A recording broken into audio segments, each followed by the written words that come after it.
Good evening. In this video of mine, I'm just going to present to you what I call it as the common presumptions that are presented out in our Bharatiya Darshan. So let's have a look and try to understand what these are and how important they are while we are focusing on the philosophy of language.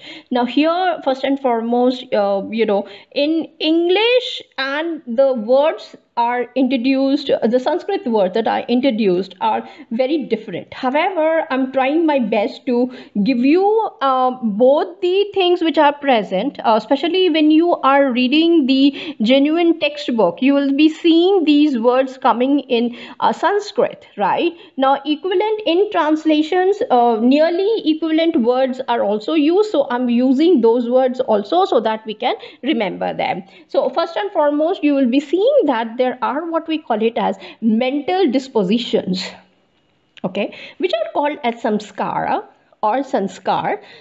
These are okay. Anyway, I'm not going to discuss right now, and we will see that their presence while we pick up and understand what they are. However, try to remember that these words are present for us. Then comes the epistemic evaluation of memory, okay, and we will see what these words they are using, especially when we are talking about memory and beliefs also. Now, memory, one would be remember, because some schools are there who believe in transmigration or rebirth, or you can even say placing the soul in another body. Then they have got what we call it as platonic forms, which you are accumulating it, I don't know from how long in your birth. So all these things are available, and you will see that many things do take place out here with these things also. So we will have to look at a particular school of thought and try to understand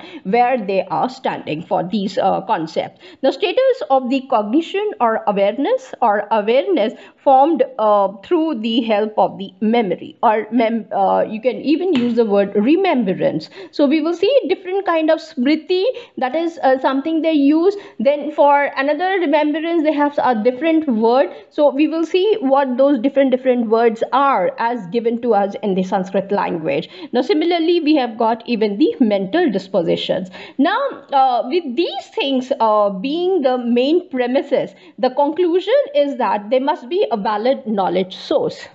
So this valid source of knowledge, which they are declared that yes, it has to exist for attaining praman or to understand the praman shastra, they say that needs to be present, and therefore this is called as praman. I have written both in Hindi as well as the English so that you don't have any problem in understanding it. Now, if these are the common, then what are the various ways in which we are going to study the knowledge and the knowledge sources? Knowledge is called as praman, and knowledge sources you will see will be called as pramas. Okay, so here gyan, spiritual knowledge, or what we call it as vidya. Okay, then we have got under the gyan, mithya gyan, then amithya gyan, similarly vidya, avidya. So you will find out lot of classifications have been given to us. I mean, it depends from school to school, so you will have to focus and try to understand as to why these things have been given to you and what is the importance of these things also side by side. Then some of you were asking me as to how to understand what are the different sources of the knowledge. Number one, number two, how to identify them. The best books are the ones that were recommended to you in your first year, and that is what Introduction to Indian Philosophy by C.D. Sharma. Then we used to read these two books also given to us by late I should say S. Radhakrishnan, and that is Introduction to Indian Philosophy. So I want some of you to grab hold of these two books and focus on them. M.M. Hiriana also gives us, though if you understand it, it's well and good. Otherwise, I would prefer that yes, you are focusing on the first two books. The third one is the Satkari Mukherjee. Okay, Introduction to Indian Philosophy by S. Mukherjee is, and these books are available very easily in the library or as a soft copy online also, or if you have purchased in your first year, they must be available in your library. Just pick it up, clear the dust, and start reading them also side by side. So with this note, I'm going to close this particular discussion and come back with yet another one wherein I'm going to talk about something else. Till then, thank you.